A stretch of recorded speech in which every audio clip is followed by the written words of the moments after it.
It's the greatest city on earth.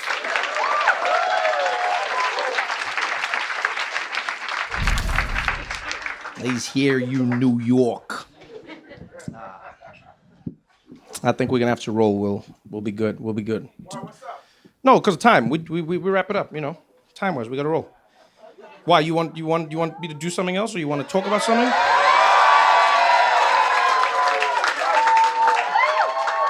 I always pick on you. So what's on your mind? What do you want to talk about? I'm not sure if you heard. So there's a bunch of comics that went to Saudi Arabia, and then there's the comics. And there's some comics talking shit, and there's other comics like, well, I gotta get this money. You know what I'm saying? Weren't you one of the comics who went to Saudi Arabia? Oh man. Yeah, it was a whole. How many was it in the end? Was it like 50, or did it start as 50 and then? It was huge though, right? It was Saudi Arabia's first comedy festival, I think, the Riyadh Comedy Festival, and they had a bunch of comedians go out there. It's been all over the news. See people arguing about it on TikTok.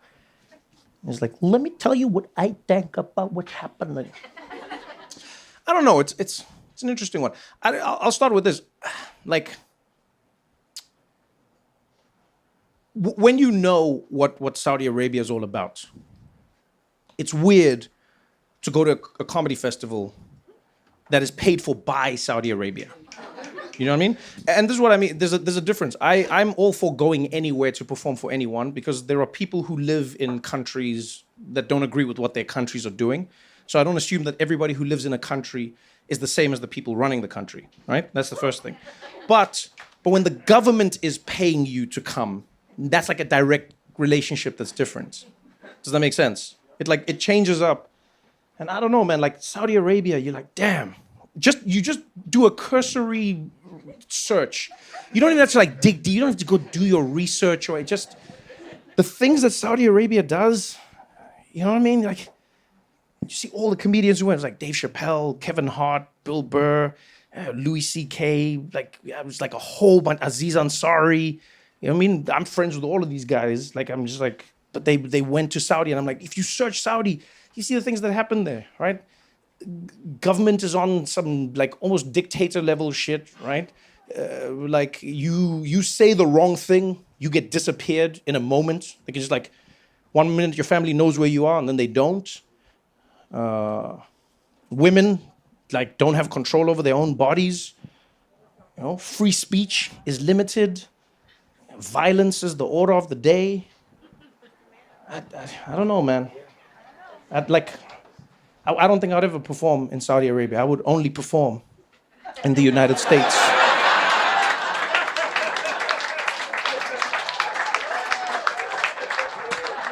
Because that would never happen here, Will.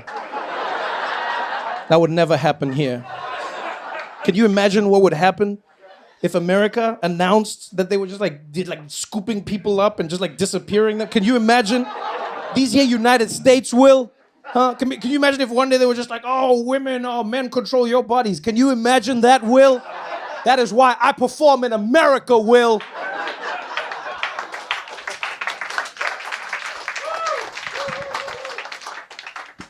I don't judge anybody, to be honest with you, especially in these types of things. Because I think, number one, everyone has a number. Number two, people like to judge depending on the position that they're in.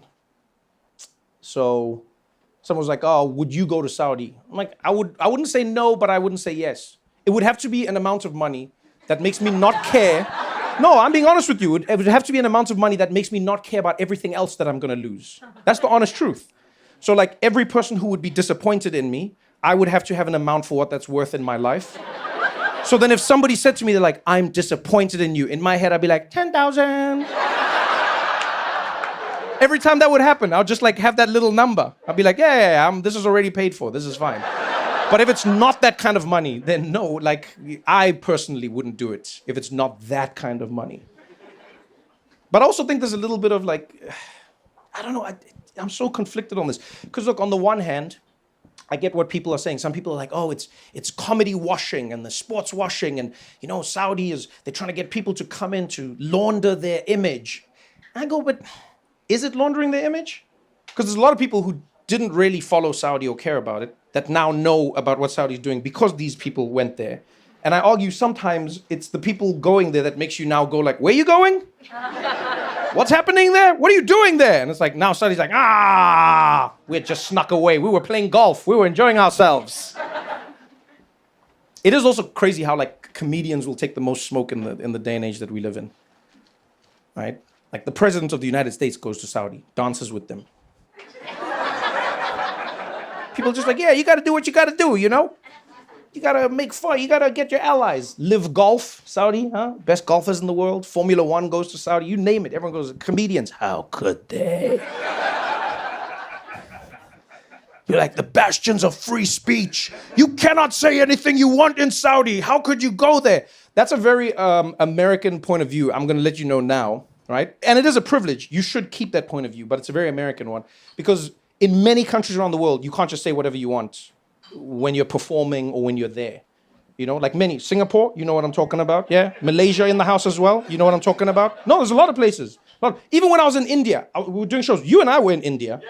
And this is not like a law. I'm not saying this is a law. But when we were in India, people would come up to me and they're like, so Trevor, are you going to make jokes about Modi? I'd be like, Narendra Modi, the Prime Minister? They're like, yes. Are you going to make jokes about him? And I'd be like, if I see something funny, they're like, okay. And I'm like, why? Should I not make jokes? They're like, no, you can make jokes about Modi. You can. Then we're going to see what happens afterwards. That's going to be the show after the show.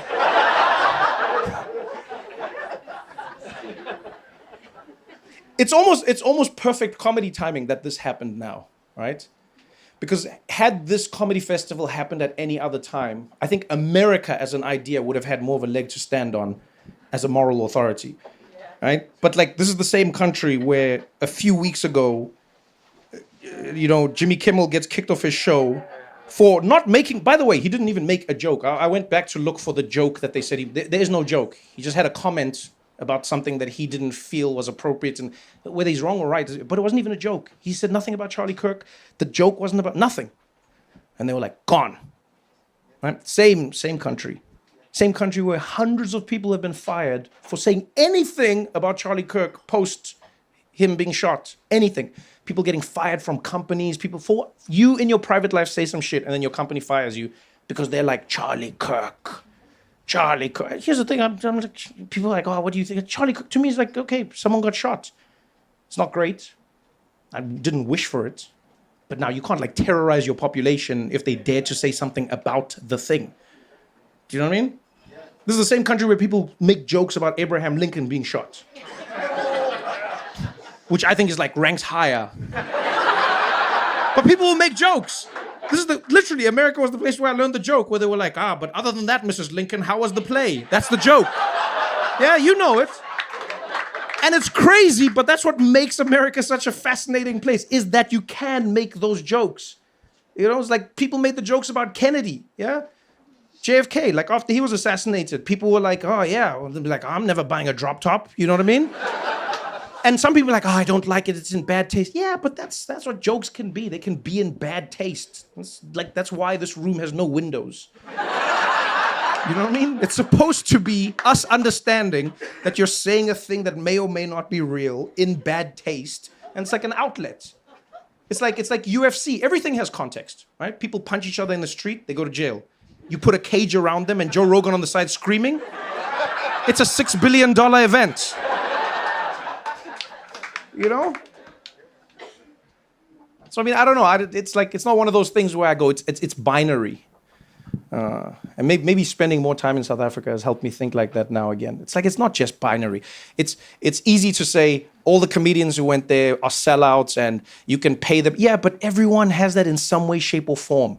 Everyone in entertainment that you know, they can't go and trash their TV station or the people who own it, or they'll get fired by the business. That's how it'll work, right? You can't say what you want right now in America about Donald Trump even, right? There's people who get to the border, they look through their phones. If they've made any jokes on their social media or any shit about Donald Trump, you're out.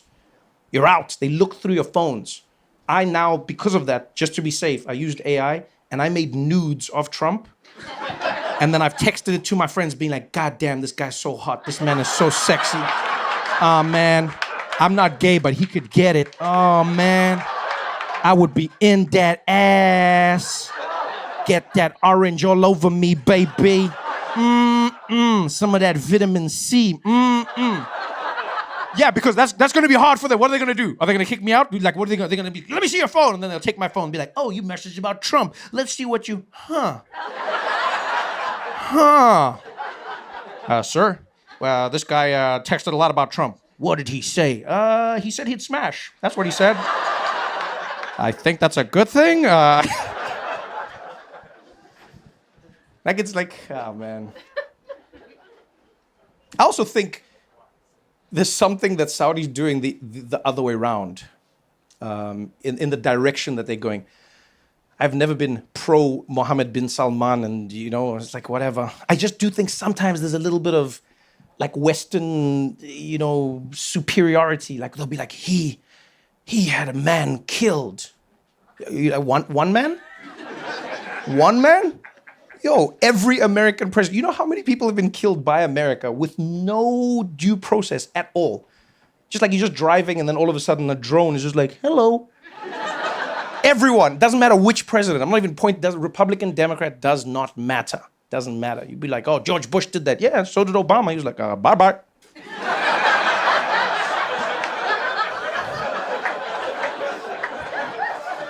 You'd be like, but those people were terrorists. Yeah, but some of them we don't even know because there was literally no court case, no nothing. So can you say anything? Can you? It all depends. So I think they might be going in the right direction. Again, I'm not saying that it's good. I'm just saying they might be going in the right direction. Because one of the first things you lose, funny enough, in an authoritarian regime is comedy. It's a crazy trend that you can follow throughout time. Go to Russia, South Africa, right? When I was growing up, until I was 6 years old, maybe even like closer to 10, free speech wasn't a thing. You couldn't just say whatever you wanted. There was no stand-up comedy in South Africa. It was because you'd go to jail, right? The few white comedians who dared to say something about the government went to jail. Black comedians, you couldn't even do that. There was a rule in the country. 3 or more people were gathered. They considered that a political event, and then you were just arrested. You couldn't even start your show. You guys having it? Ah, shit, I gotta go.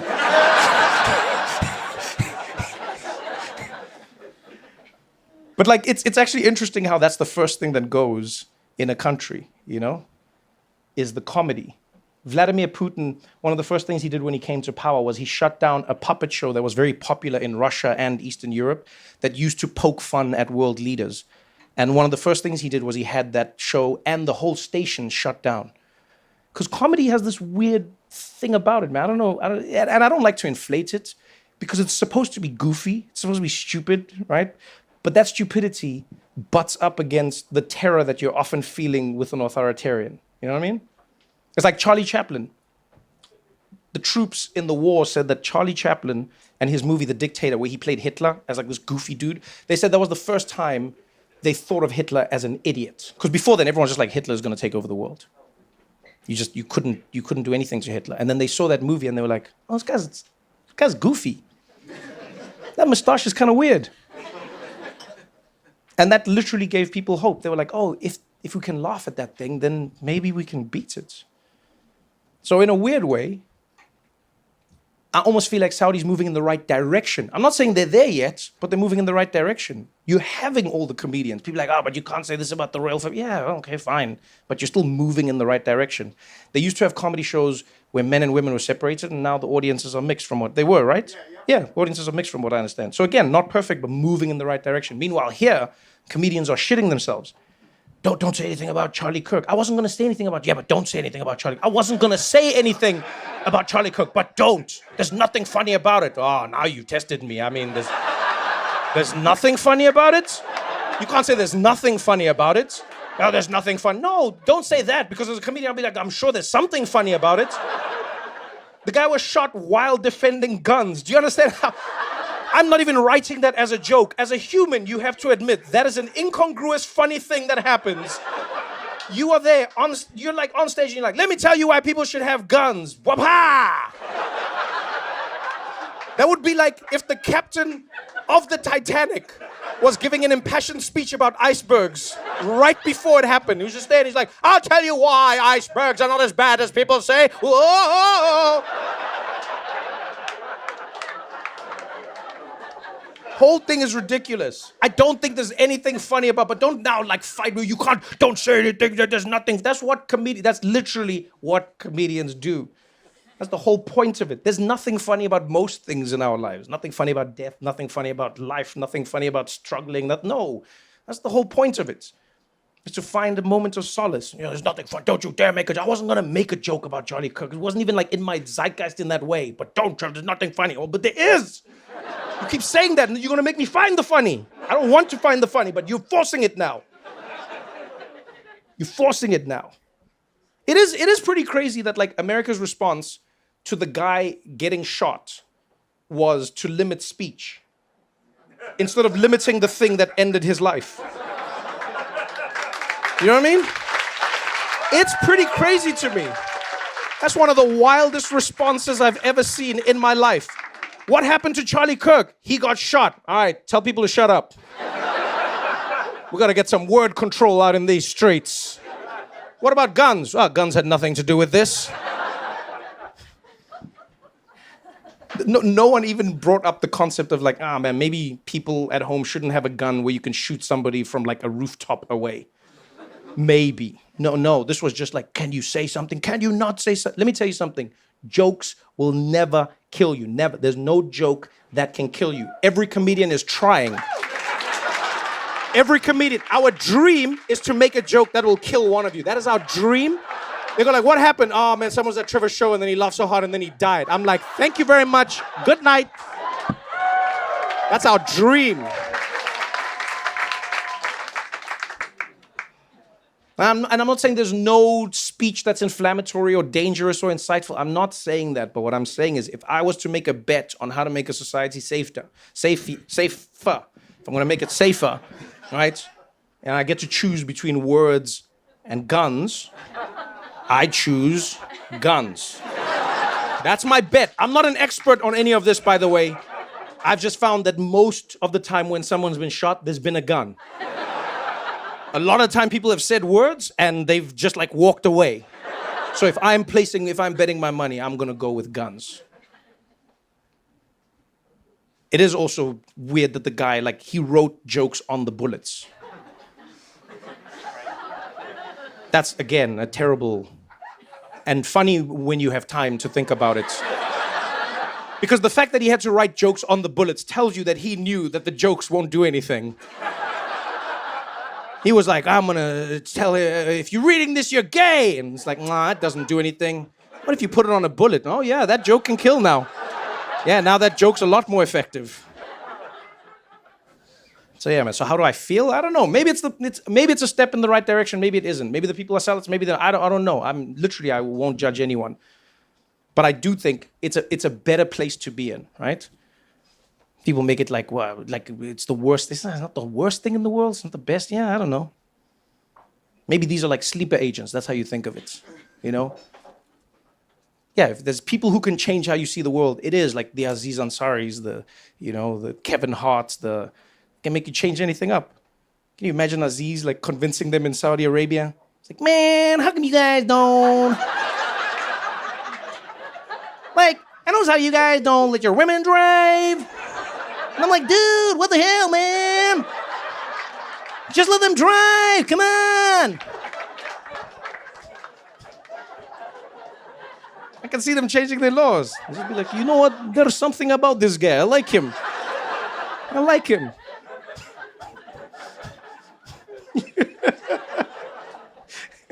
Oh, man. Like Kevin Hart on stage, busy like fighting about Saudi policies. He's like, man, man, let me tell you what I noticed. Let me tell you what I noticed about this shit y'all doing inside. All the organizations y'all funding.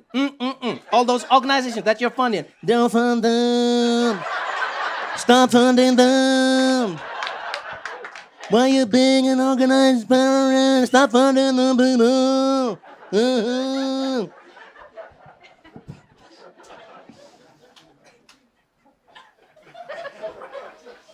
I think it's easy to focus on the wrong things.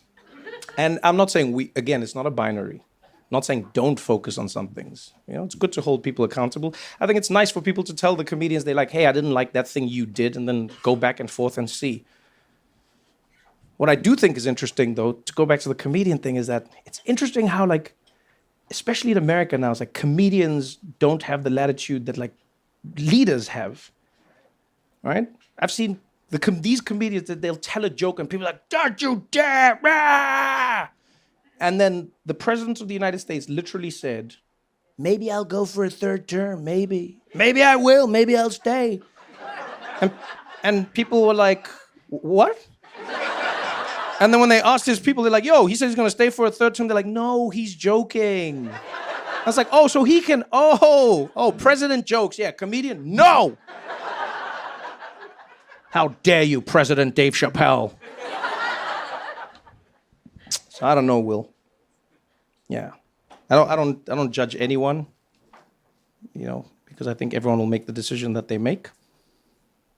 But I would hope that we just learn to focus not on the thing that everyone's showing us, but the thing that's actually happening.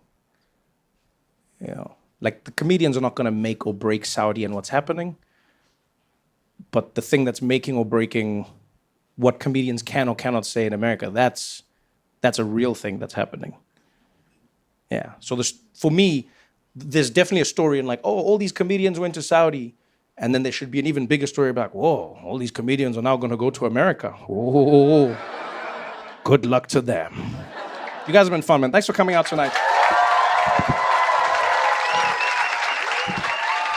Have a great night. Thanks for coming out. I understand. In order for me to become black, I have to work hard at it. And I'm willing to do the time. Yeah.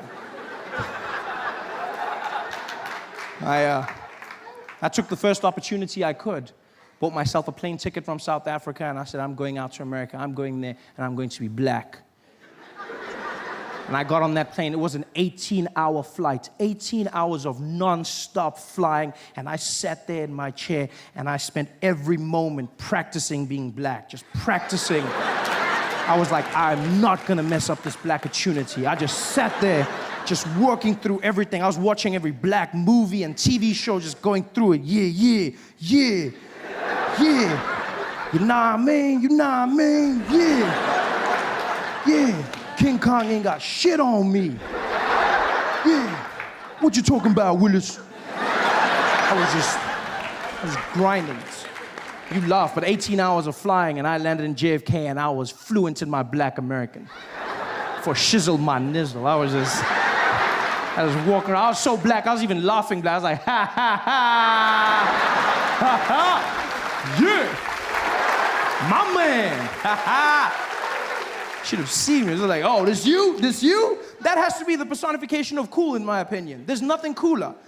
Black Americans are so cool, they can make you feel good about yourself just by asking if you are you. You don't believe me? Get a black American man to come up to you and just be like, hey, yo, this you? Nah, this you? And you'll be like, I think it is.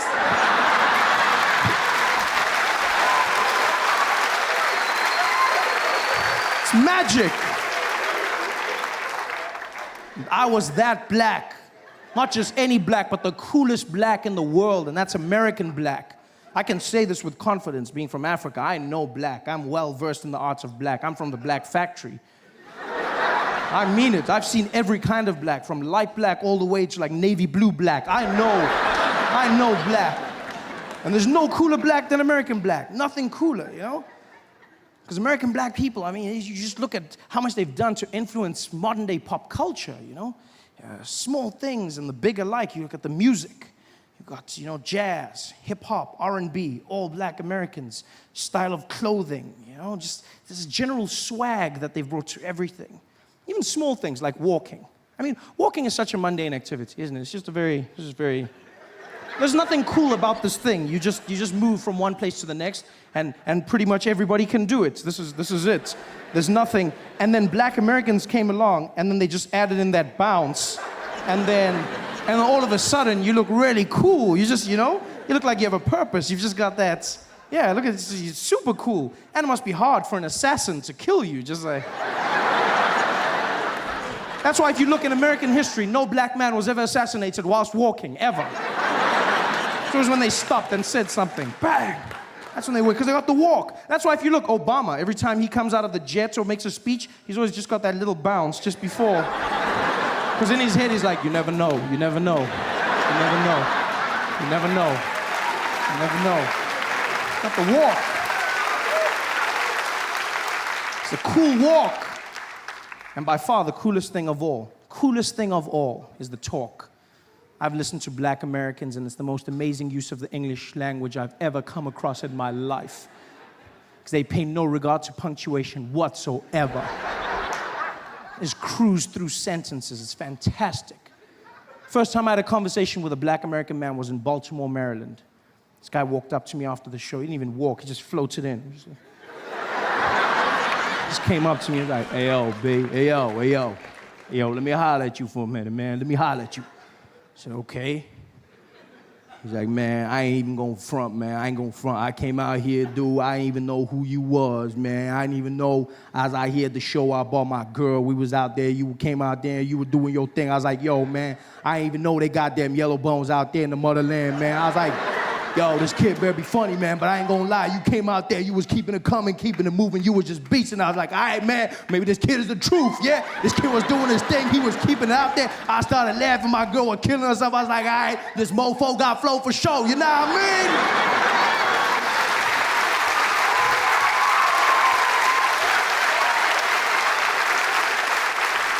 And I was like, no, I don't. But I love it. It's the most amazing use of English I've ever come across in my life. Just that one word alone, just the strength of that. Nah mean. Do you know what I mean? You nah mean? It sums it all up, doesn't it? It's just, neither question nor statement. It's just, like, why have we been wasting our time with syllables for so long? I don't understand. It was a crazy day today, you know what I mean? Yo, that shit was crazy, you know what I mean? It just flows, it's magical. It says it all. I feel like I've wasted years of my life without nah mean. I wish I could go back in time and relive my favorite moments, watch my favorite movies again, see them bring to life. This is Sparta! Nah mean! Power. Let's give it something, I want to take that word home with me, home to Africa. I hope and I pray that someday I have a daughter, just so I may name her Namin, No, because it sounds exotic and foreign. It has that thing to it. You'd be like, Trevor, who's that? Oh, this? Oh, it's my baby girl, Namin. It just has it, It's wonderful. Just go back. I bet even greats like Shakespeare would have loved to use that word. They say he invented more words than anyone, but not me. Oh, I bet he's in his grave going, I wish I had. You can see it on one of those great plays on the stages of Manchester and London. Theatre actors just walking out there with their big collars. Ah, yes, Prometheus, and hither doth he come. I am the son of a humble thespian. Nah, mean. That's the magic. That's what I was, man. I was that black. You should have seen me. Just walking around the airport, shouting random things. Brooklyn! I didn't even know where that was. I was super black. Until some guy came up to me and he was like, Oye, papi! Ya llegamos, Pecado conocemos! I said, what? He's like, yo, man, we made it, man, we made it.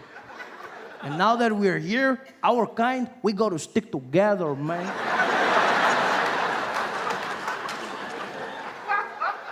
Our kind. 18 hours of flying and I still wasn't black. I was Puerto Rican.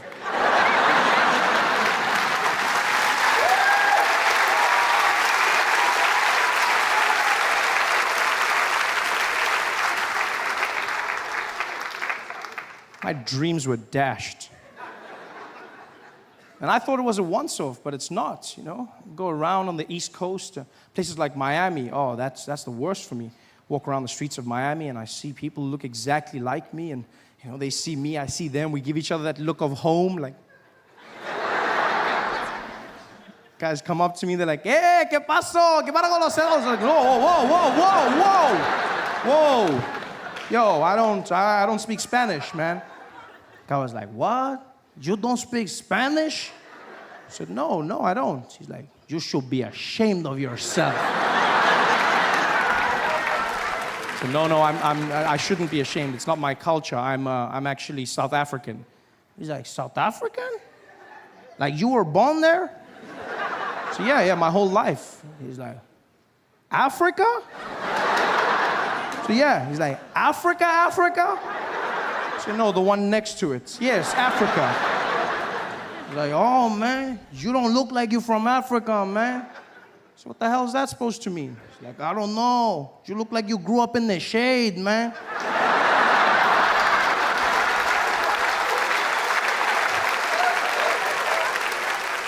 Asshole. Because that's what people expect, isn't it? Yeah, that's what everyone expects. When they hear Africa, that's all they think. Those are the images they see. Say, "This next comedian is from Africa." And people think a guy in leopard skin will come running on the stage. Like,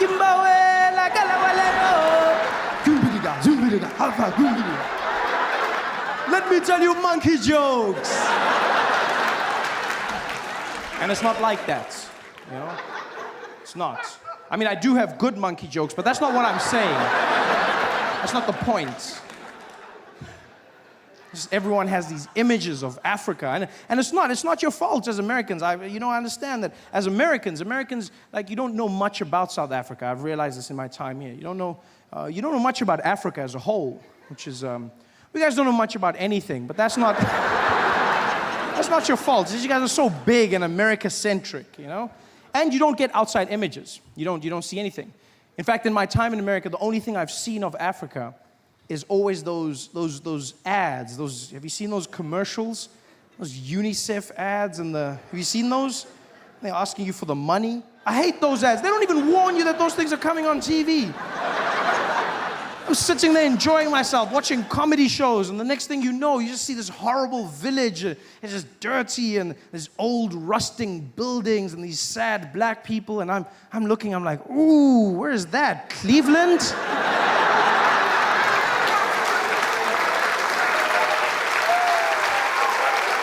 And then a thing comes up, and it's like, Africa. I'm like, really? Where? And then they show you the starving people, and it's always the same. They've always got the starving look. They always do the pose. They've always got that, like, "Why haven't you called" look. One by one.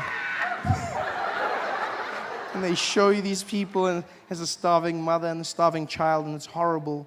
And then there's a celebrity. There's always, the most important thing is a celebrity who comes out. And they speak for them. You know, that way we'll understand. And the one I saw was Penelope Cruz. She was the celebrity. She's beautiful. Oh, and she came out, and the starving mother and child were there, and Penelope came out. She was next. Well, she wasn't next to them. It was blue screen. But she wanted to be there. She walked out. She pointed, and she was like, "This is Africa. Did you know every year more than 5 million children in Africa die of waterborne illnesses and diseases that could have been prevented? You can make a difference in this child's life. I know you're sitting at home, and like me, you're saying, 'Ba Penelope, I'm so far. What can I do to help?' Well, I'm here to tell you, it's easier than you think." And it's a wonderful message, and she's beautiful. I'm really trying to pay attention to this, but for the life of me, I can't concentrate because I'm watching, and out of the corner of my eye, there's this fly that's just buzzing around. It's buzzing, and she's just ignoring it, and the fly is there on the eye. How does a fly sit on your eye? You see with the thing in the mouth, and I can't concentrate. How do they get the fly there every single time? Can somebody tell me this? in every ad, in every single ad, the fly is there, and it's always in exactly the same place for the entire ad. I can't get a fly to sit still in my kitchen for 4 seconds, and I sneak up really slowly, but they can get the fly to sit there every single time they film. I'm starting to think it's like a trick fly. It's a Hollywood fly, isn't it? One of those trained creatures from Disney. I know what those guys are capable of. I've seen Lassie. A trained fly. They probably got the fly on lockdown. They're ready. They get everybody together. They got the starving people. They're like, okay, we're ready to shoot. Where's the fly? Here, sir. Here, sir. Come on, boy. Come on, boy. Get it.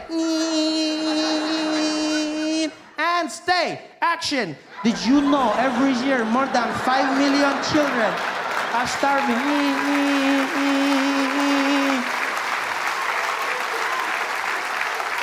Horrible. Hate those ads. Hate the people who make those ads. 'Cause, I mean, there's people starving everywhere in the world. But you know, you can give them a bit of dignity. You know, and I hate the people in those ads as well, because they make Africans look bad. Yeah. And I can say that. You go, oh, but don't hate them, they're starving. No, you know what? I don't care. I don't care. I really don't. Because people starving everywhere. And I grew up in a black family in Africa. And no matter how poor or hungry we were, we could still do this.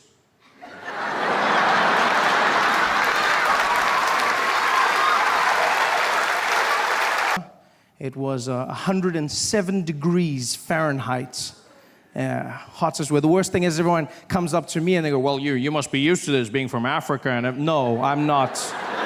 I'm from Africa, but that shit is hot. That was just, no. I was scared to go jogging because I thought if I ran out in the streets and fainted, wouldn't the local news love that? I'd be running and I'd fall down in the heat. They would have their vans reporting live. They'd be standing there going, so hot in Atlanta, even Africans are fainting. So I'm enjoying this. Really happy to be here, you know. This is going to be good for us, I hope. I say I hope because I never know with stand-up comedy. It's just, you know, it's an awkward experience, I find. I'm always nervous. I find comedy is very similar to sex for me. Well, it's exactly like sex when you think about it. With me, the comedian, playing the role of the man, and you, the audience, the role of the woman. Because it's my job to satisfy you. And you just have to sit there.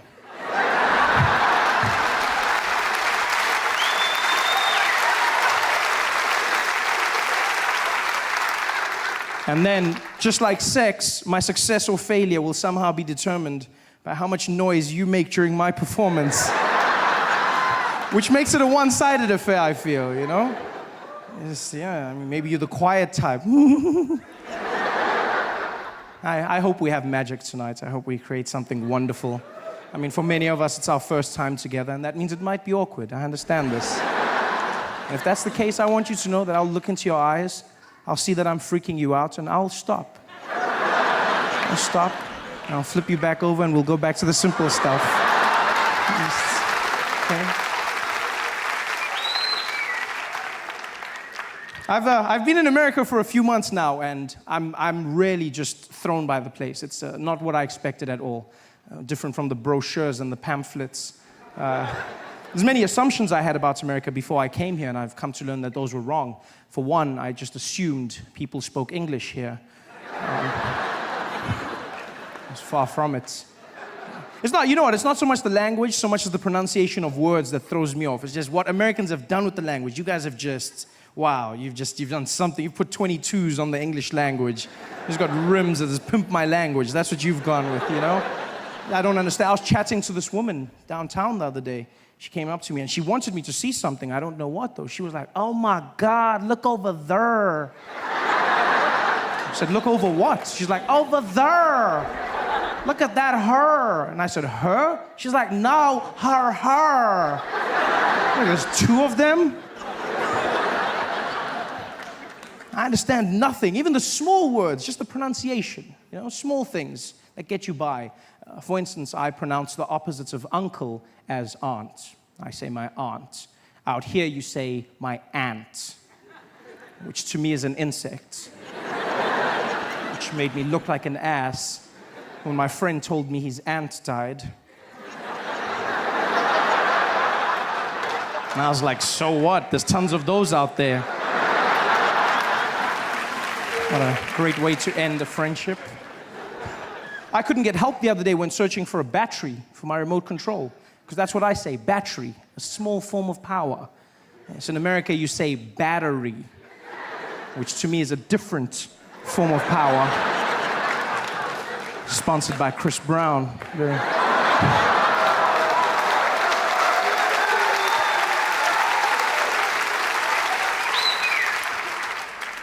And you know what, I understand. We live on different sides of the globe, so it's fine. The language will evolve. This is something I've come to understand. But I hope I change one thing in your hearts forever. Just one thing. And that is that animal in the wild that looks like a horse. It has black and white stripes.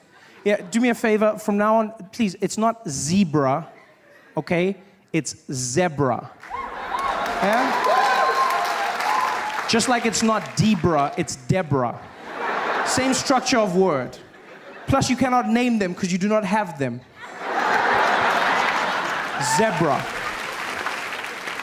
This is madness. Everything out here is different. Do you know how hard it is to learn when you come out here? You have to change everything. There's the measurement system, which is just, America, you guys have your own thing, the imperial system, you know? On my side of the world, we use the metric system, and by my side, I mean the rest of the world, you know? We have the metric system, which is, amongst other things, very efficient. It's a very simple process. You know, everything goes into each other. And out here you have imperial, which is fine. I won't judge you. If you want to be imaginary, that's up to you. But I just feel like there's some consistency that's needed. Small things. Like, for instance, when we abbreviate our small measurement, milligrams, we use mg, milligrams. Mg, milligrams. Yeah? And you guys have ounces, which you then abbreviate OZ. There's no Z in the word, ounces. I don't know. That's pale in comparison to what you've done with pounds. That, for me, please explain to me how the abbreviation for pounds became LBS. Pounds. I look like the idiot walking into the store going, could I please have the 2 labs bag of sugar? I was like, you mean pounds? I said, I don't see the P. No, I don't. She said, well, it means pounds. It's not LBS. A lot of bullshit. That's what it stands for. This is horrible.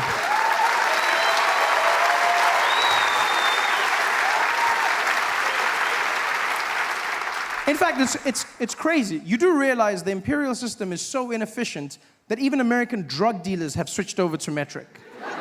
Even drug dealers got to the point where they said, we need some order, we're going with metric.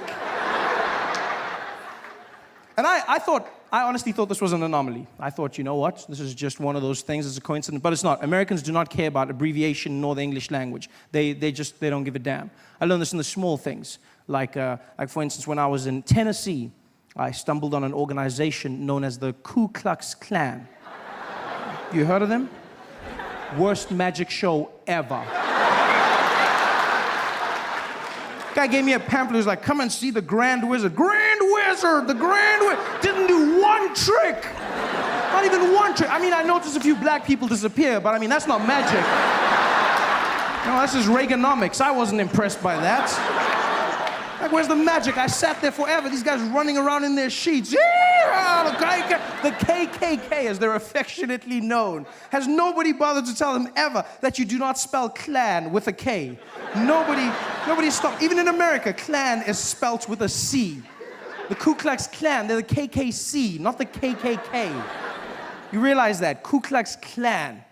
C. In fact, the name is wrong, the whole thing, the Ku Klux parts of it. That's just horrible, because they got that, as you know, from ancient Greece. It was Kuklos Alphion, meaning a circle of brothers. And that's how they got their name. They call themselves a Greek circle of brothers, which is wrong for 2 reasons. One, if your sole purpose as an organization is to hate black people, don't you find it strange that you've now named yourself the Circle of Brothers?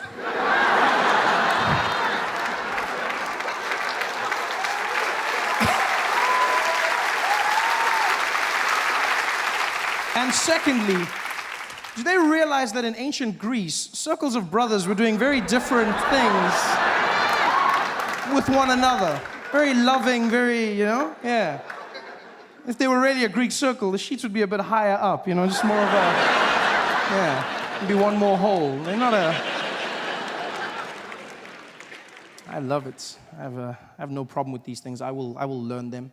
I'm willing to take this in my stride, because that's not why I came to America, not to analyze the English language. No, I came to America because I always wanted one thing, and that is I always wanted to be black. You laugh, but it's true. That's all I ever wanted. I grew up in South Africa during a time known as apartheid. And for those who don't know, apartheid was a law in South Africa that made it illegal for black and white people to interact with each other, you know? If you did that, then you would get into trouble. So for instance, this black young lady here sitting with the white guy, if you did this in South Africa, then they'd arrest you guys. You couldn't, during apartheid, you couldn't, well, they'd arrest the black girl. They just ask you not to do it again. And so this was awkward for me because I grew up in a mixed family, you know? Well, with me being the mixed one in the family. My mother's a black woman, South African, and my father's Swiss, from Switzerland. So he was a white man. And basically, well, he still is a white man. It's not like he changed. Sorry, I said was, like through hard work and determination, he became black, which is not, that guy's looking at me like, is that possible? It's not, no, sir. You're fine. You're 100% fine. Your position of privilege is just the way it was. Although it would be something, though, if you could work so hard you became black. That would just be, wouldn't it? That would change the workplace forever. To see guys walking into their office talking to the boss. Jim, I think I'm gonna take a few days off. I don't know. I feel it coming on. Yeah, I've been putting in some overtime, and I don't know, man. I just, yeah. Look, I mean, the wife's loving it, but I can't take a chance. I just filled out a new loan application, and my credit's looking real good, so I'm gonna take a few days off, yeah. No, you're fine, sir. My father is alive and still very, very white. From Switzerland, my mother, Xhosa woman from South Africa, yeah. And they got together during this time, which was against the law, but they didn't care, you know? They were mavericks. They were just, you know, they fought the man. My mom was like, woo, I don't care, I want a white man, woo! And my dad was also like, well, you know how the Swiss love chocolate, so he was just... he was in there. And so they got together, and they had me, which was illegal. So I was born a crime, which is something they never thought through, because as a family, we couldn't live normally together, you know? Like in the streets, my father had to walk on the other side of the road, and he could just wave at me from far, like a creepy pedophile. Just...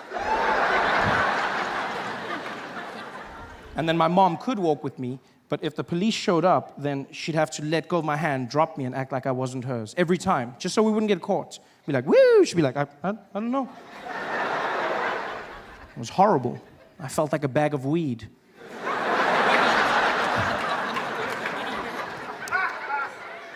And one of the punishments for this crime was I was never afforded a race. I was never called black. I was never called white. I got horrible names like mixed breed and mutt and half caste, and you know, it was a horrible time for me. And one fateful day, I'll never forget, I met an American in South Africa, and he said to me, he said, well, you know, Trevor, it's funny you say that because if you come out to America, they'll label you as black. I said, really? And he was like, hell yeah. Oh yeah, everybody's black out there. And I was like, wow, well, I want to be black. And I found out it's true. Mixed race people are categorized as black in America.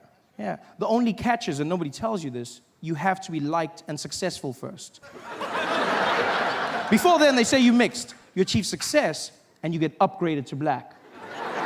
All the famous mixed people do it. Singers, like Alicia Keys and Mariah Carey, yeah? Mixed, but then they say black singers.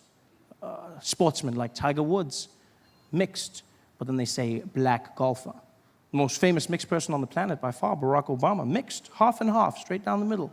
But then they say America's first black president, which is interesting because when he was running, they called him the mixed candidate. I see how it works. Everyone makes it obvious now. They're like, yeah, Barack, of course he won, of course. It wasn't that obvious when he started, it wasn't.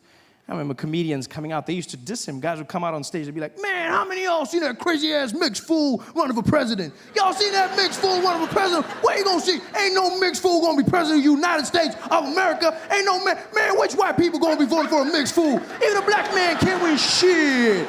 Even a black man can't. How some mixed fool think he gonna do it out? Man, that mixed fool, that crazy ass mixed fool. How some mixed fool, that mixed fool. And then he won, and all of a sudden they were like, my nigga. So, immigrant problems. It's the fear of something that is different. Because when people say they don't like immigrants, most of the time they're not referring to immigrants who look and sound like them. They're talking about immigrants who speak differently, who look different. You know, because an accent comes with a connotation. You think you know if someone is smart or stupid because of their accent. And yet the truth is an accent is not a measure of intelligence. It's just someone speaking your language with the rules of theirs. Accents have connotations. We cannot deny it. Look at the French. We all believe that the French are romantic. Why? Because of their accents. They've got that thing.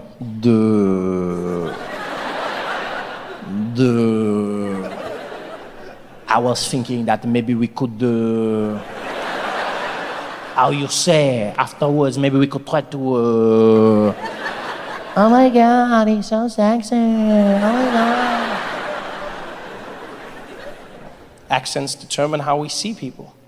Same thing happens with the Russians. The Russians, the most feared people on the planet. Why?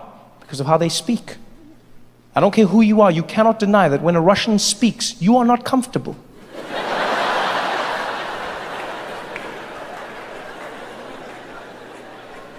As soon as they open their mouths, yeah, go to kill you, break you.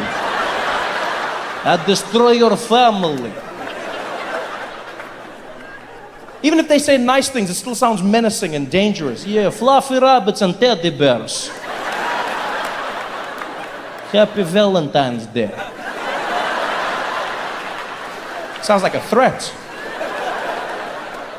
You don't mess with the Russians. I don't care who you are, where you are in the world, you do not mess with the Russians because of that accent. All of us in the world are afraid of the Russians. They do that thing when they speak. Strikes fear into the hearts of men. And you see it every single day. Look at what happened at the Olympics. We found out that the Russians have been doping for the last 4 or 5 Olympics. Olympic Committee banned them, confidently as well, while they were in Zurich. We here at the Olympic Committee feel that Russians may no longer participate in the Olympic Games due to their doping practices. And they are now hereby uninvited from the games in Rio and banned hitherto and into the future. Thank you very much. And the Russians were like, what did you say? Well, the truth is, you know, the Olympics is for everybody, yeah? You can come when you want to. I mean, you know, who am I to ban you? Yeah, this is for all of us. Okay, I see you in Rio. Okay, yeah, Wiedersehen, bye-bye. Everyone's afraid of the Russians. You see it when it comes to geopolitics. Look at what happened in the Ukraine. Russia took a piece of another country, annexed Crimea, no provocation, no reason. Out of nowhere, the Russians were just like, yeah, I like. And the whole world, what did we do?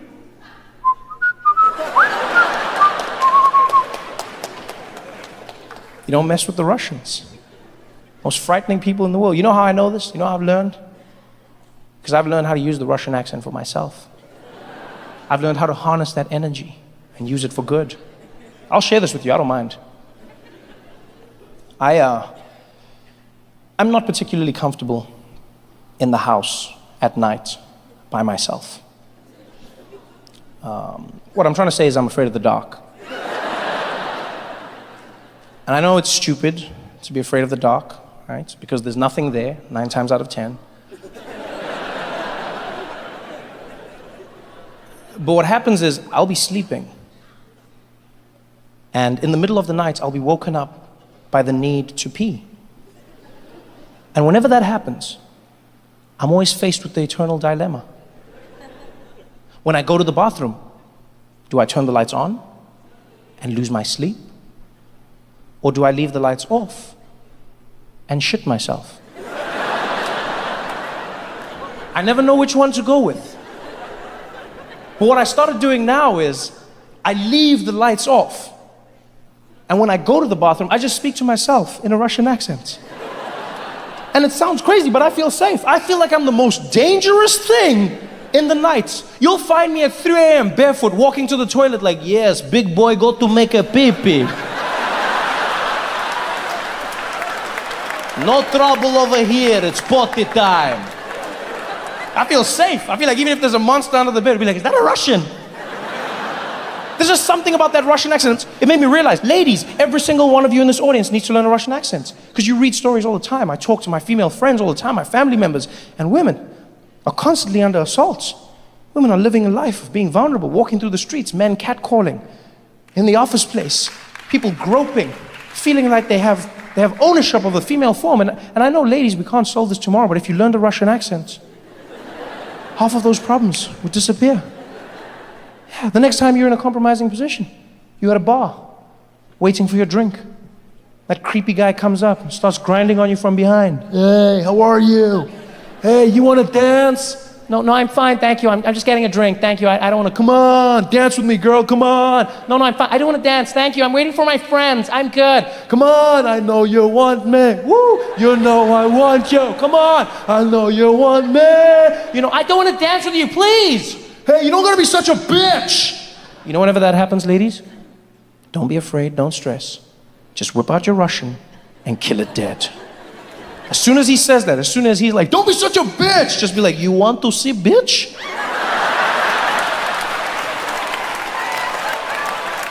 Done. Sober up and walk away. Use it for anything, ladies. Anything. At work, in the streets. Use it at home. Doesn't have to be life or death. Could be a mild annoyance. Yeah. Next time you're in bed, you're trying to get to sleep, but you can't. Because there's this horny little rabbit behind you. Dry humping your back. You know the nights I'm talking about. Everyone in this room knows the nights I'm talking about.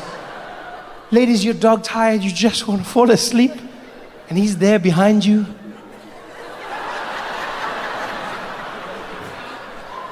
Baby.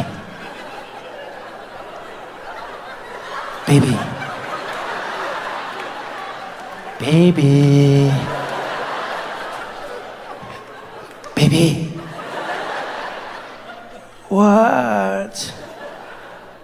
Are you sleeping? Yeah, I'm trying. What do you want? I want you, baby. I've wanted you all night. Oh, I want you so bad. You look so good right now in that nightgown and your curlers, girl. I just want you so bad right now. Oh, baby, thank you for thinking I'm beautiful even though I'm in my curlers. But please, can we talk about this tomorrow? I'm so tired, baby. Aren't you tired? I'm never tired for you, girl. I want you right now. Oh, baby, please. Let's do this tomorrow, please. I'm so tired. I just want to sleep. It's fine. You can sleep. I don't mind. No, I'm not gonna.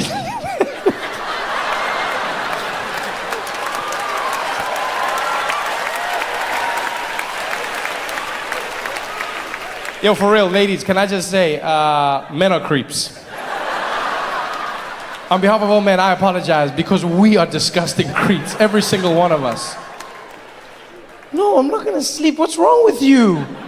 What are you talking about? What do you mean, what's wrong with me? I just want you. Is that so bad? No, baby, I'm just tired. Yeah, but you said when we left the show, you were like, oh, that was fun, we had a good time. And then we were driving home, and then you were like, oh, I can't wait to get you back. Yeah, I know I said that, and I did. I wanted to, but then I got into bed. I didn't even realize how tired I was, baby. Please, I promise you I'm not... Oh, you do this to me all the time. What am I supposed to do now, huh? What am I supposed to do? Look at me now. Do you know how hard it is to have blue balls? Do you know how painful this is? Huh? What am I supposed to do now with this? What am I... And you know, ladies, I love how guys talk about an erection like it's something we bought at the store and we can't return. And I said, what am I supposed to do with this, huh? What am I supposed to do with this? I've opened it, I can't take it back, huh? What am I supposed to do with this? Whenever that happens, ladies, you aren't fighting the man, you're fighting his horniness. It's gonna turn into a fight that's gonna spoil your week, maybe your month. Don't let it happen. Just get your Russian out and kill it dead. As soon as he starts losing it, you're doing this all the time, you reject me, I just want you, and just be like, okay. Show me what penis can do, let's go. Make action, lover boy. Done. Problem solved. Even the penis will be like, you know what? You're right. I told him, but he wouldn't listen to me. I don't even know how we got to this point, to be honest, because you see what had happened was he called me and he was like, come out, there's a party. And then I came out and I was like, you're sleeping? He's like, oh no, don't worry, I'll wake up. Then I was like, don't wake her up, because you know me, I don't wake you up. I'm here like 5 times a night. I've never woken you up. I don't know why he woke you up. I'm gonna be chilling. In fact, I had some stuff to do, so you should go back to bed because I respect you. In fact, I had some paperwork that I'm gonna be handling in my office, so if you need me, you know where to find me. But he shouldn't have done it in the first place. I just want to apologize for that because I don't think you should ever have to be in a situation where a man is pressuring you. Then you should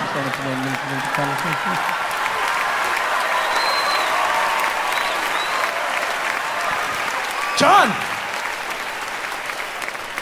Kill it dead, ladies. All you need is that Russian accent. The most dangerous accents in the world. And yet, strangely enough, I found the Russian language does not make me fear at all. Strangest discovery I made. The Russian accent makes me fear. The Russian language does not. Because a language is something someone else speaks. An accent is me interpreting how they're using mine. It's a completely different thing. I was walking through the streets one day, there was a man on the phone, a Russian guy, speaking to someone in English. Sounded like he was setting up a drug deal. And then he switched into Russian, and it was the strangest thing that happened in my brain. He was walking, and he was like, yeah, Vlad, the guys go to bed, okay, at 3 o'clock. Yeah, you go to tell me when you get the package.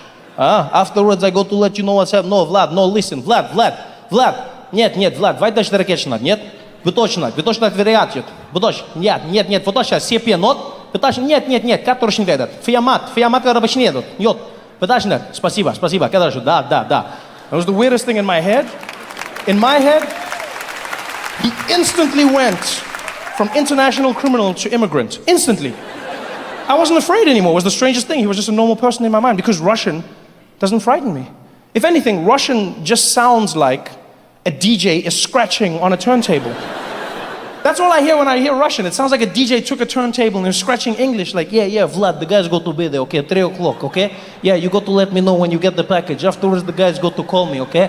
Yeah, don't worry about that. I'll let you know what's happening. No, Vlad. No, listen, Vlad.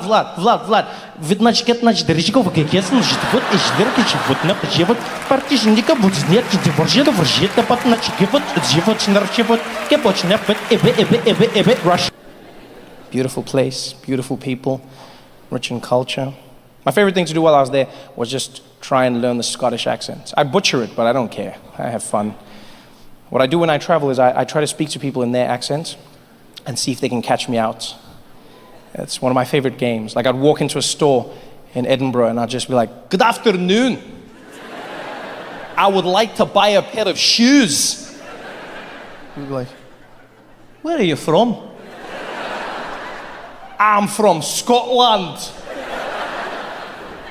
Aye, what part? Johannesburg.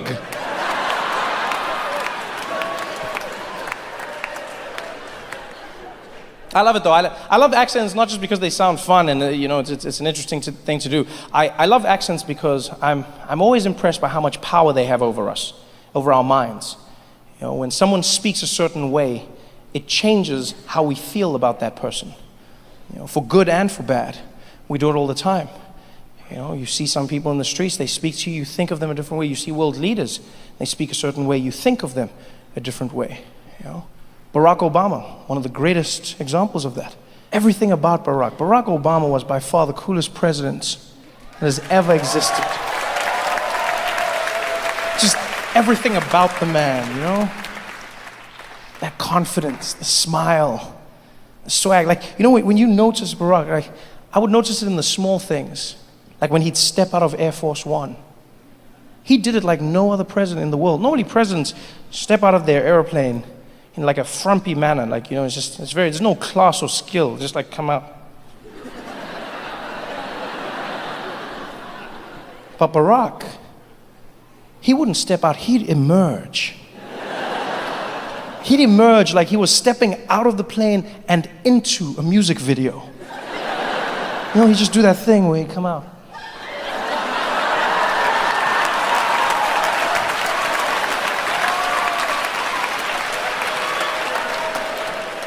And then he'd go down the stairs doing it the only way he could, you know.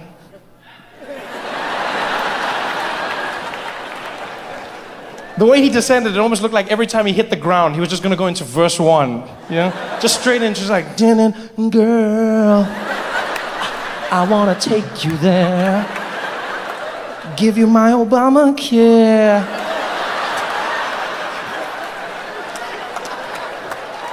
Oh, man. Barack Obama's just too cool. You know, he had the walk, he had the talk, and that was the big thing a lot of people never realized about Barack Obama, is the talk.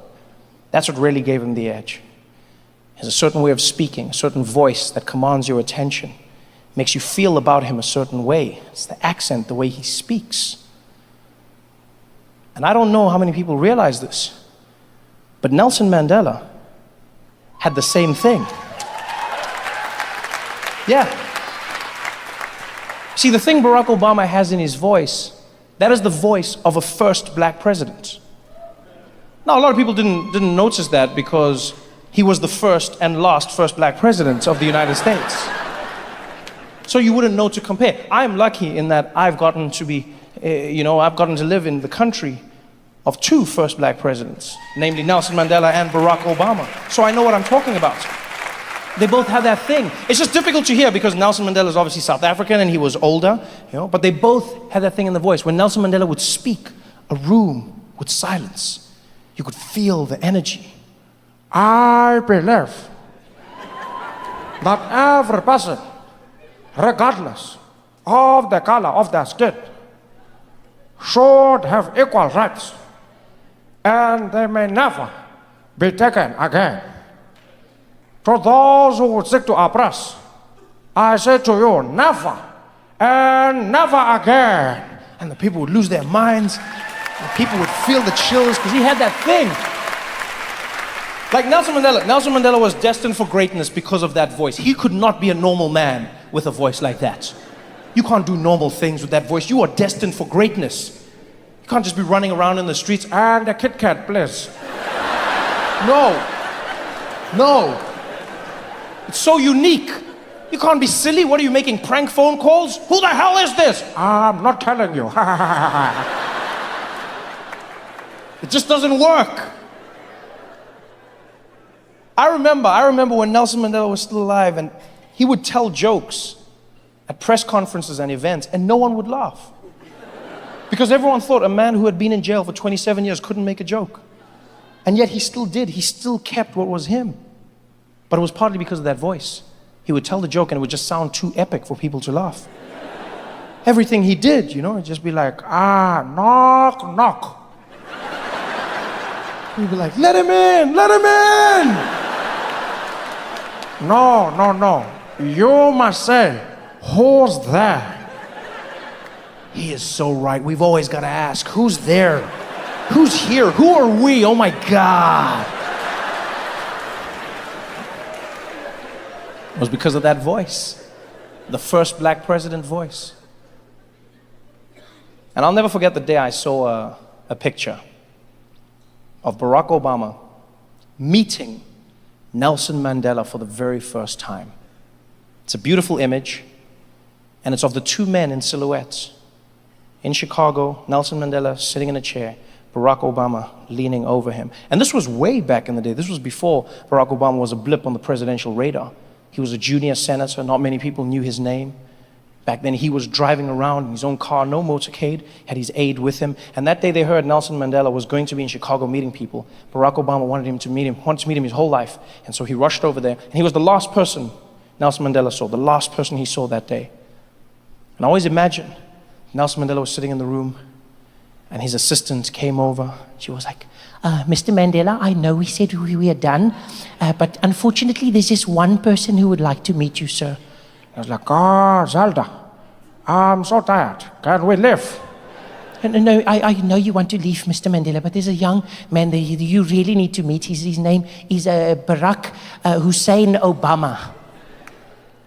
Barack Hussein Obama. He's American. Yes, that's correct. He is going to have a tough time. Where is he? He's right outside the door. Okay, show him in. Show Barack in. Okay, I'll be right back. And she went over to the door. She's like, Mr. Obama, Mr. Mandela will see you now. And Barack walked in. He was super excited to meet his idol. Nelson Mandela was sitting on the chair. He looked over. Young Barack, how are you?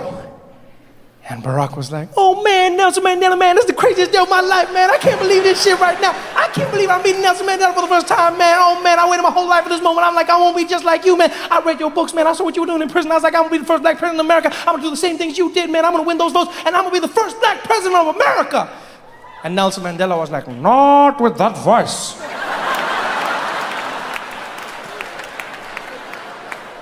You will scare the white people. oh man, Nelson Mandela, this is the greatest day of my life, man. Oh, I don't even understand how you know, man, I just want to know from you, how do I do it? How do I do what you did? How do I become the first black president? Well, first things first, we need to change that voice.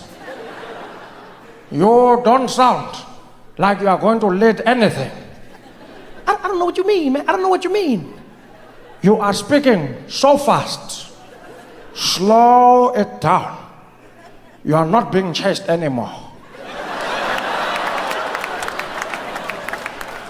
Well, I never thought of it like that, man. I never. Slow down, slow down. Okay, I guess I do speak fast sometimes. I could Slower than that. I could slow it down. I could slow it way down. Is this good? That's better. Now, you need to make sure you add some bass to your voice. I don't know why that's an issue. Imagine if I spoke like this. Do you think people would have voted for me? No, I would still be in jail. Bring some bass. Okay, I could try to I could try to bring some bass. Is that Lower than that. I could go lower than that. Is that good? Lower than that. Lower, way down. I could keep it here. I can keep it here. That's better. Now, very important. To be a first black president, your pacing must be powerful. Every word must seem like the last you will ever speak. Wow, that's powerful, Mr. Mandela. Let me try to speak like that. Does that work? That's good. Very good. I can feel it. Yes, now for the magic touch. To be first black president, you need to have the husk.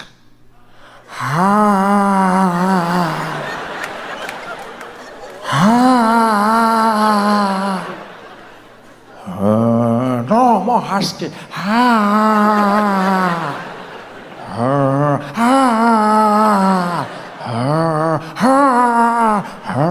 That's it, you are getting it now. That's it. I think you've got it. Now repeat after me. America. America. No, the husk. Bring the husk back. America. America. America. America. America. America. Yes, I can feel it. Say, this is my country. This is my country. Yes, this is my dream. This is my dream. Yes, I can feel it. You are going to be the first black president. I don't know. Do you think we can do it? Yes, we can. Yes, we can. Yes, we can. Yes, we can. Yes, we can. Yes, we can. You've got it right. Now go get them, my nigga.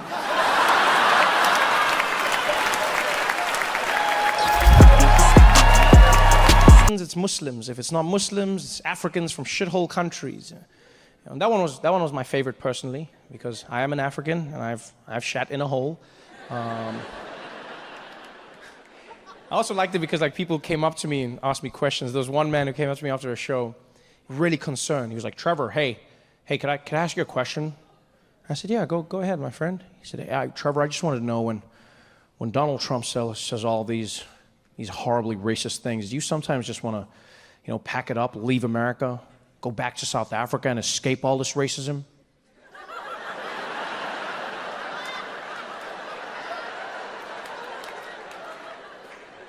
I said, my friend, you don't go to South Africa to escape racism. That's where you go to stock up. Are you kidding me? That's the one thing that reminds me of home. Racism out here. Because we've got tons of racism in South Africa. And don't get me wrong, it's gotten a lot better. When I was growing up, we had apartheid. And, apartheid was basically the best racism in the world. Sorry, I didn't mean to say that. Now you're going to feel bad and be like, oh, racism was the best. No, it wasn't. It was good, but not the best. And I experienced a bunch of racism, and everyone did. I never felt like it was a bad thing, mostly because of my family. My mother is a black woman, Xhosa woman. My father's Swiss from Switzerland. And them being a couple was against the law, and that was a problem for us living together. And so we experienced a ton of racism. And in case you're wondering, yes, Xhosa is one of the languages with the clicks in it, right? Xhosa, but not like in American movies, just so you know. Yeah, I've seen those movies where they have Africans and they're like,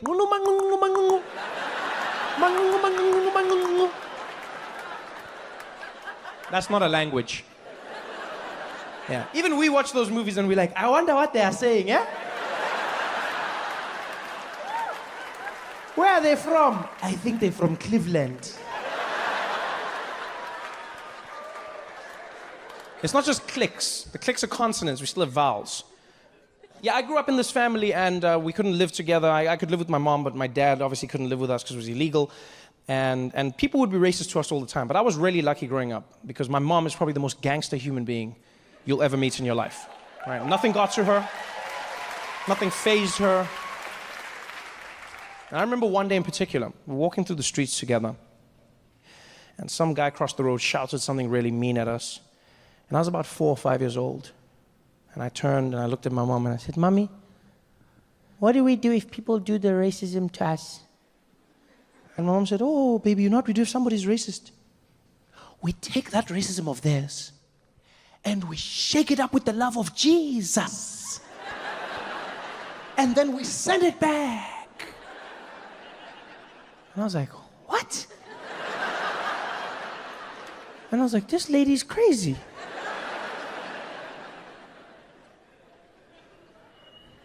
And she was crazy, but she was also right. Yeah. I didn't even realize how right my mother was until decades later, which I feel is what always happens with your parents, right? They're crazy, and then you get to their age and you're like, oh, that's what it means. I only learned the lesson my mother was trying to teach me when, as a grown man, I was walking through the streets of Chicago. Minding my own business, some guy drove by in a pickup truck and called me the N-word. And I'm not gonna lie, I was disappointed. Mostly because he was driving a pickup truck. Yeah, I just felt like that was an unnecessary stereotype that he didn't need to perpetuate. I feel like if you're gonna be racist, do something different. Think outside the box. Drive a Prius. Yeah. It's better for the environment, and it's quiet. You can sneak up on me. We both win. But no, the guy was he was driving a pickup truck, called me the N-word, and to give you the full story, I was jaywalking, right? I was jaywalking, yeah. And I don't tell you this to justify what he did. I just want you to know that I'm no angel, okay? Yeah. I was crossing the road, and then the lights turned red for me, but I decided to walk anyways because I don't see color.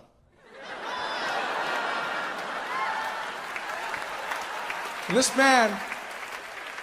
man was so offended by what I had done that he drove his truck around me, rolled the window down, looked me dead in the eye, and he was like, "Get out of the road, nigger!" Oh, and you could see he wanted to hurt me. We locked eyes, and I could see in that moment he was waiting for me to be like, no.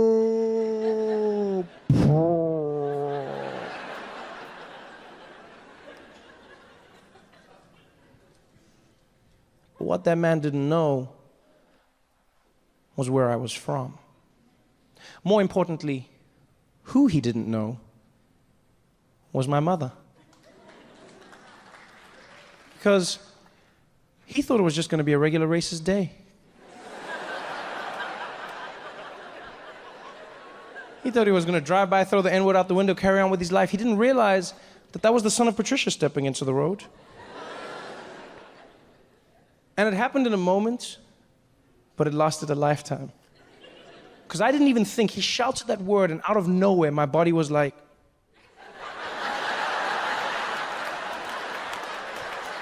I was like, oh shit, this is it!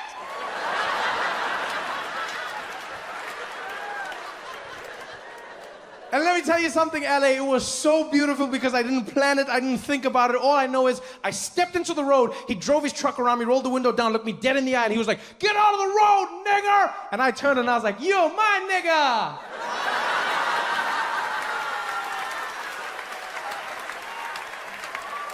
And he almost crashed and died. Yeah, I've never seen a human being question themselves so many times in a split second in my life, right? Because I was smiling, and I could see in his face, he was like, wait, do I know you? Do I look like someone you know? And I don't know why he did this, but I'll never forget it. He looked at his hands.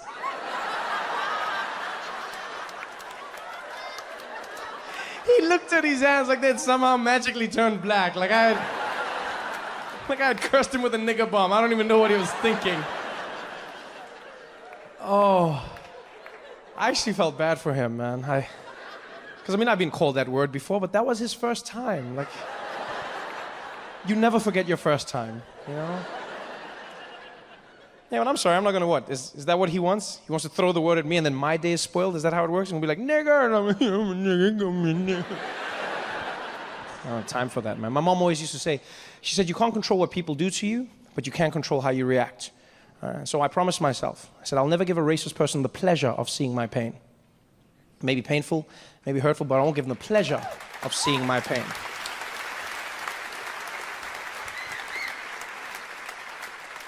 Someone says something racist, I take that racism, shake it up with the love of Jesus, send it right back. And don't get me wrong, it's not always easy. Not everyone can do the same thing. Not everyone should. I also understand that for me, it is a little bit different. You know, I have a privilege in that I come from a country where the word nigger was never used to oppress anybody. You know, we had another word, because we had the best racism, come on now, but not that word. Yeah, the word we had was the word kafir or kafir. So we had another word, same thing. It's crazy to me as well sometimes. You know, same racism, different word. And here it means nothing, right? Kafir, nothing. Yeah, some people are like, is that like a probiotic? Is that what that is? Yeah, probiotic of my pain. Because we don't have that in our supermarkets for obvious reasons. No one warned me in America. I walked down the dairy aisle. I was like, oh, yogurt, ice cream. Ah! This lactose is intolerant.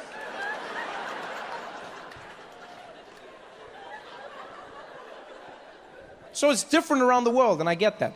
You know, it's a privilege I have in dealing with the N-word. You know, in South Africa, no one was called a nigger. All over Africa, no one was oppressed using that word. So that word has no power. Anywhere you go, nigger, nigger, nigger, nigger, nigger, nothing. You know? Whereas right now, I can feel the tension in this room. I can feel it. Yeah, some people are like, God damn it, wasn't it like 7 times? I get it, Trevor. That's my quota for the year. Come on. I get it. It actually got me thinking that maybe we could use that discrepancy to help each other out. We'll create a program where you guys send all of your racist people to Africa just once a year. Because Africans will roast the shit out of them. The best part about Africa is you don't even have to wait. You know, you just get off the plane, there's black people everywhere. Just jump straight in and just be like, nigger, nigger, nigger. Yeah, and because Africa is run and owned by black people, they're not afraid of white people there. They'll just be like, ah, Jimbo, he's back, the nigger man. How are you, nigger? God damn it, I keep telling you, you're the nigger, but you're the one who always says it. Ah, nigger man!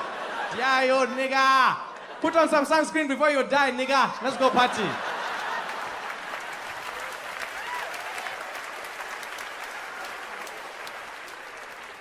It'll be different, that's all I'm saying. It's always weird for me, I won't lie, because although no one used that word in a derogatory way, the word nigger in South Africa does exist, technically, right? But in my mom's language, Xhosa, the word nigger means to give. That's what nigger means in Xhosa. That's how you use it. Mna, nzoniga wena. Wena, uzoniga yena. Tina, sizoniga bona. Nigger. Yeah. So not only does that word not hurt me, when racist people use it on me, all they end up doing is bringing back fond memories of my childhood. Yeah. I get flashbacks to when I was a little kid. I'd be playing with my cousin in these toy cars. I'd always steal his cars because I didn't have my own. He'd start screaming. He'd be like, mama, mama. And my mom would come running in the room. She'd be like, hey, Nissan Antoni, what's happening here? And my cousin would be like, auntie, Mom would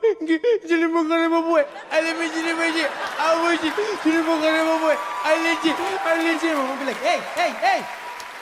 Talk properly, I can't hear you. What happened? Be like, Trevor stole my toys. And my mom would be like, Trevor, did you steal your cousin's toys?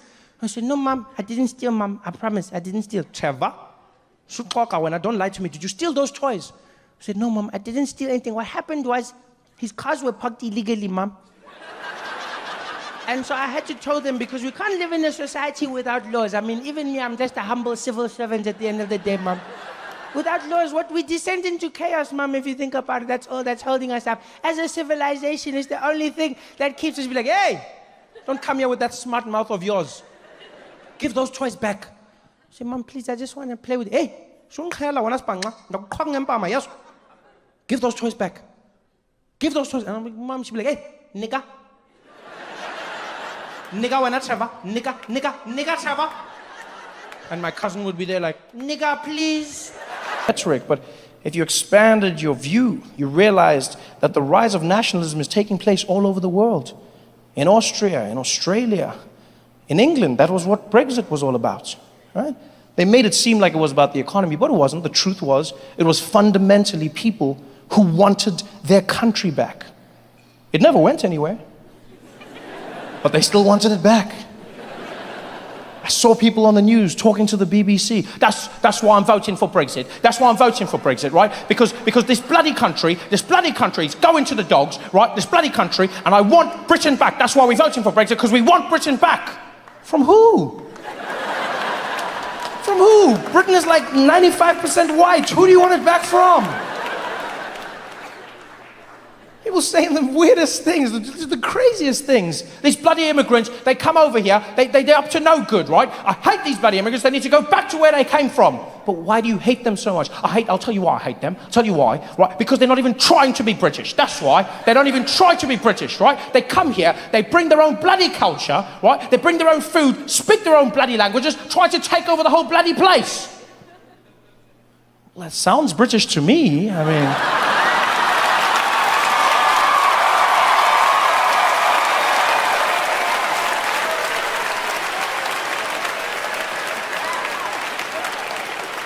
If there's one country, if there's one nation in the world that has no right to complain about immigration, it's Great Britain.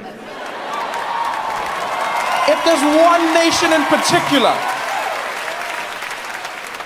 you do understand, they created the problem that they are now dealing with. They went out and colonized the world. At one point, half of the globe was controlled by the British Empire. Do you understand how insane that is? They went around colonizing from pillar to post. People didn't care about them. No one was trying to find the British. The British were the ones traveling the world, telling everyone of their existence, knocking on doors. Hey, we're the British, follow us. It's basically ancient Twitter, that's what that was.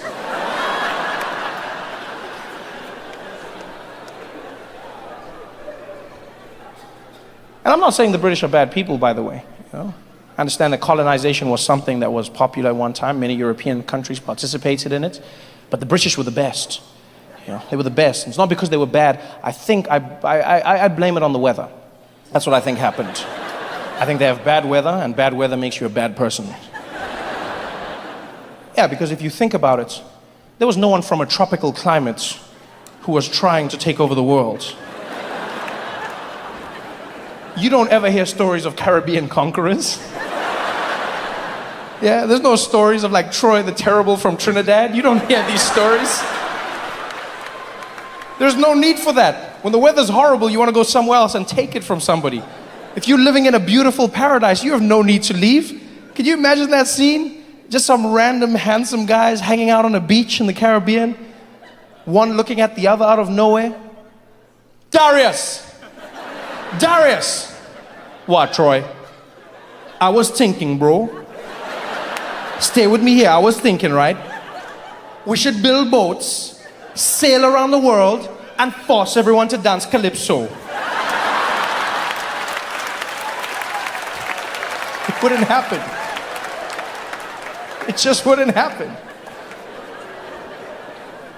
The British colonized with class. They went all over the globe. And you know, colonization, we read about it now, and it seems normal, because it's in a history book. They colonize. But when you think about colonization, it is the strangest thing you can think about. Because conquering is one thing. You go to another country, you take what's theirs. You want more. You take the land, you take the resources, you kill the people. That I understand.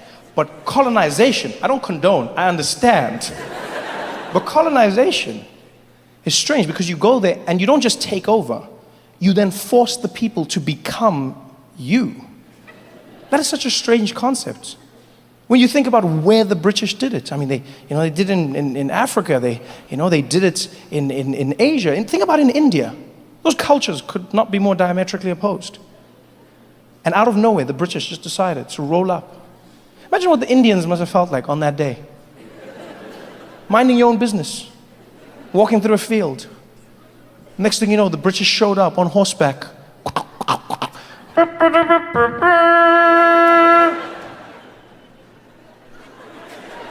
Hear ye, hear ye. By order of Her Majesty the Queen, we have arrived. You over there, what is the name of this land? This land over here? This is called India. Well, my good man, I am here to tell you that India is now under the British Empire.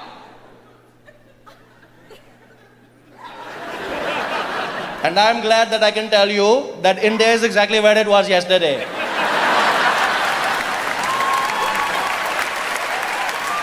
No, I feel you're not understanding what I'm saying. I'm letting you know that we're here to colonize you by order of the Queen.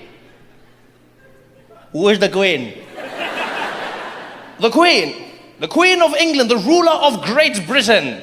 She who was ordained by God. Which God? God. The one true God. There are many gods, my friend. What is the name of your God? There is only one God, and his name is God, and you too shall worship him. You want me to worship a God, but you don't want to tell me his name? What are you talking about? There are many gods, okay? There is Shiva, there is Lakshmi, there is Hare Krishna, there are many gods. What is the name of your God? His name is God. You don't know the name of your God? It's just God. Is it like mommy or daddy? You want me to worship your God, but you don't want me to tell me his name, huh? How am I going to pray to him? What do I do? Every morning I go to wake up and I pray like, oh, dear God, I was hoping that maybe God, you could help me. No, sorry, not you, other God. No, other God. No, not wrong God. No, God, I was trying to talk to other. No, you're right. I should have asked for her first name. No, God. No, other God, please. No, God behind that God. No, not you today, God. Other God. You're right. He told me he would know I was talking to, and I don't. No, other God, please. That God on the other. No, that God. Then I wonder why my prayers are not getting answered, huh?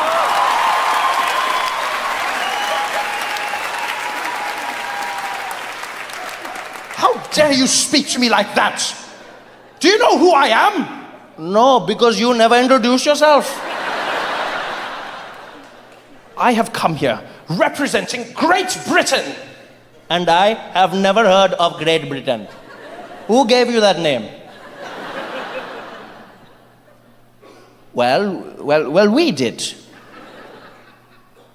You called yourselves great? Isn't that a little presumptuous?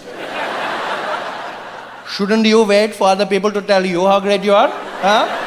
Shouldn't you just go around the world and just do good things, good things, good things? Then people go, oh my God, Britain, look how great you are. Well, I beg to differ. I believe we could do it because we knew instinctively. We are Great Britain. Well, in that case, welcome to Great India. No, it doesn't work like that. It doesn't work like that. How dare you speak to me like this? Look, you're the one who dares to speak to me, okay? I was here minding my own business in my land. You came over here riding on your skinny cow telling me that things are going to change. I don't know who you are. All I know is you are really crazy, okay? You're not feeling too right. And I didn't want to say anything, but you look like you're going to faint. In fact, it looks like you have died last week, okay? Something is very wrong with your skin. You're not looking good, my friend. Maybe you should come down. We have a curry. We talk about this. What are you talking about? I look quite normal. You do not look normal, my friend. I've never seen anybody with that complexion in my life, okay? You look like you're playing hide and seek with the sun your entire life. I don't know what is happening, but that is not how a person should look, huh? I can see your veins pumping through your skin right now. Do you know how creepy that is? Pumping, pumping, pumping, pumping. If I was your doctor, I don't need X-ray machine. I just go, what is problem? It is your kidney. How do I know? Because you're translucent. That is how I know. Damn you, we are going to run this country whether you like it or not. We are not going to do anything you tell us. You're a madman. We are going to take it. You're not taking. We're going... She's all yours. Take. Don't play nice. Take. And that's how the British took over. That's how they took over India.